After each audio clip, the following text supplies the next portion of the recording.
అత్యంత శక్తివంతమైన బగళాముఖి మంత్రం యొక్క ప్రయోజనాలు, ప్రాముఖ్యత. శ్రీ బగళాముఖి మంత్రాలు అవి ఎలా సహాయపడతాయి? ఇతర శత్రువులను ఓడించడానికి మరియు అధిగమించడానికి బగళాముఖి మంత్రం గొప్ప ఆయుధం. ఇది ప్రత్యర్థుల చెడును, కన్ను చేతబడి, ఆర్థిక అభద్రత, చట్టపరమైన ఇబ్బందులు, దీర్ఘకాలిక సమస్యలు మరియు ప్రమాదాల నుండి సర్వత్రా రక్షణను అందిస్తుంది. శ్రీ బగళాముఖిని పూజించడం అనేది మీ విరోధులను అణిచివేయడానికి మరియు ఓడించడానికి ఒక నిర్దిష్టమైన ప్రయోగం. మంత్రాలు అయితే వాటిని చెడు ఉద్దేశంతో ఉపయోగిస్తే మాత్రమే చెడు ఫలితాలు వస్తాయి. బగళాముఖి మంత్రం చాలా ప్రభావవంతంగా ఉంటుంది.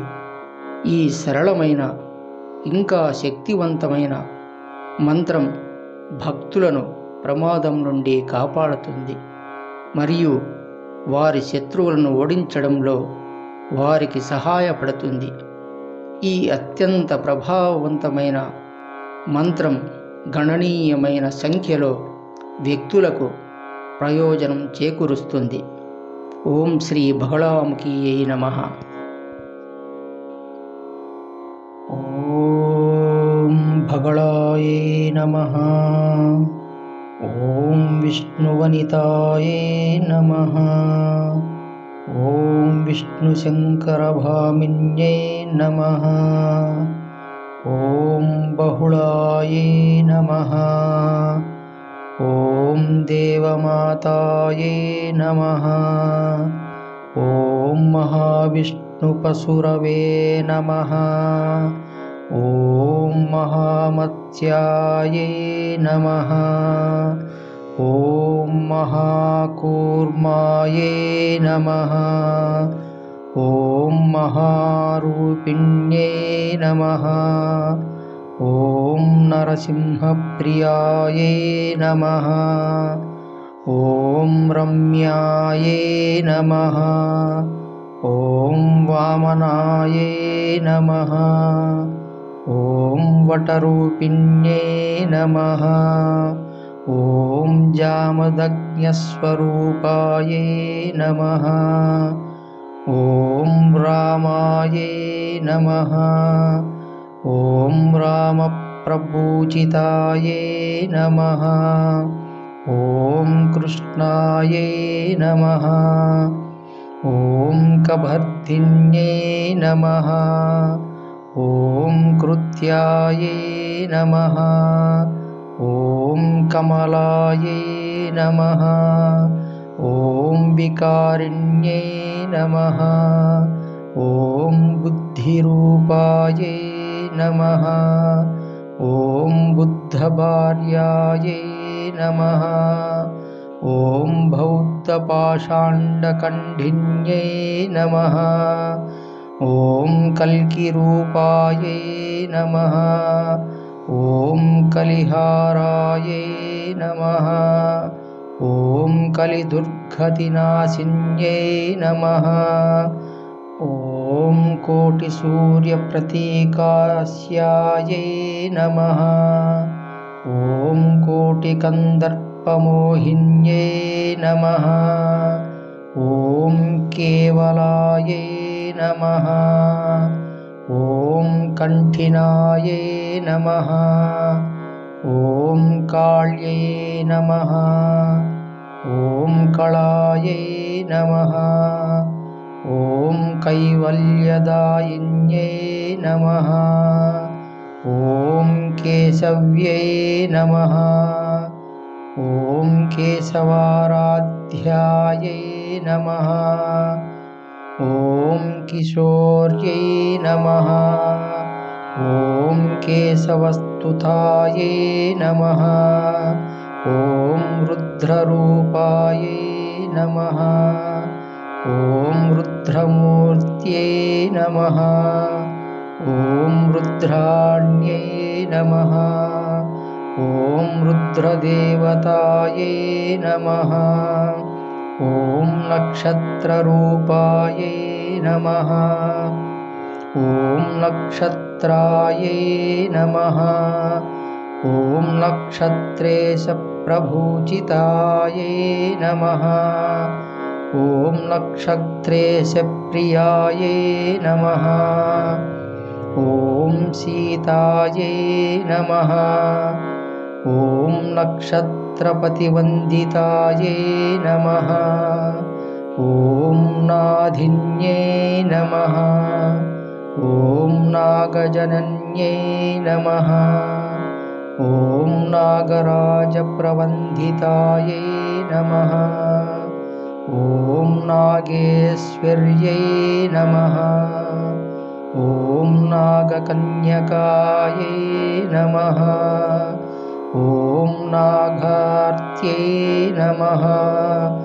ॐ नागात्मजायै नमः। ॐ नगाधिराजतनयायै नमः। ॐ नगरप्रभूजितायै नमः। ॐ नवीनायै नमः। ॐ नीरदायै नमः। ॐ पीतायै नमः। ॐ श्यामायै नमः। ॐ सौन्दर्यकारिण्यै नमः। ॐ रक्तायै नमः। ॐ नीलायै नमः। ॐ घनायै नमः। ॐ शुभ्रायै नमः। ॐ श्वेतायै नमः। ॐ सौभाग्यदायिन्यै नमः। ॐ सुन्दर्यै नमः। ॐ सौखिगायै नमः। ॐ सौम्यायै नमः। ॐ स्वर्णभायै नमः। ॐ स्वर्गतिप्रदायै नमः। ॐ रिपुरत्रासकर्त्यै नमः। ॐ रेखायै नमः। ॐ शत्रुसंहारिकारिण्यै नमः। ॐ भूमिन्यै नमः। ॐ मायास्तम्भिन्यै नमः। ॐ मोहिन्यै नमः। ॐ मोहिन्यै शुभायै नमः। ॐ रागद्वेषकर्त्यै रात्र्यै नमः। ॐ रौरवध्वंसकारिण्यै नमः। ॐ यक्षिणीसिद्धनिवाहायै नमः। ॐ सिद्धेश्यायै नमः। ॐ सिद्धिरूपिण्यै नमः। ॐ लङ्कापतिध्वंसकर्त्रे नमः। ॐ लङ्केशरभुवन्दितायै नमः। ॐ लङ्कानादकुलहरायै नमः। ॐ महारावणहरिण्यै नमः। ॐ देवदानवसिद्धौघवपूजितायै नमः। ॐ परमेश्वर्यै नमः। ॐ पराणुरूपायै नमः। ॐ परमायै नमः। ॐ परतन्त्रविनाशिन्यै नमः। ॐ वरप्रदायै नमः। ॐ वरदाराध्यायै नमः। ॐ वरदानपरायणायै नमः। ॐ वरदेशप्रियायै नमः। वीरायै नमः। ॐ वीरभूषणभूषितायै नमः। ॐ वसुधायै बहुधायै नमः। ॐ वाण्यैर्ब्रह्मरूपायै नमः। ॐ वराननायै नमः। ॐ बलदायै नमः। ॐ पीतवनसनायै नमः। ॐ पीतभूषणभूषितायै नमः। ॐ पीतपुष्पप्रियायै नमः। ॐ पीतहरायै नमः। ॐ पीतस्वरूपिण्यै नमः। इति श्री भगलामुखी अष्टोत्तरशतनामावलिं సంపూర్ణం. బగళాముఖి అమ్మవారిని పూజించడం వల్ల భక్తులు భ్రమలు మరియు అపార్థాలు తొలగిపోయి అంతిమ ప్రయోజనంగా ఉంటుంది. ఇది వారి జీవితంలో అనుసరించడానికి స్పష్టమైన కోర్సును అందిస్తుంది. బగళాముఖి ఒక దేవత. ఆమె ఆరాధకులు భరించే సమస్యలను కూర్చివేయడానికి ఒక కత్తెరను ప్రయోగిస్తుంది.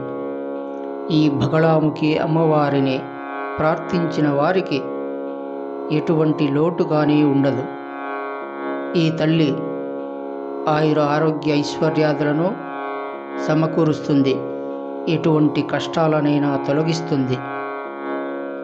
శత్రువుల నుండి కాపాడుతుంది. ఓం శ్రీ బగళాముఖియై నమః.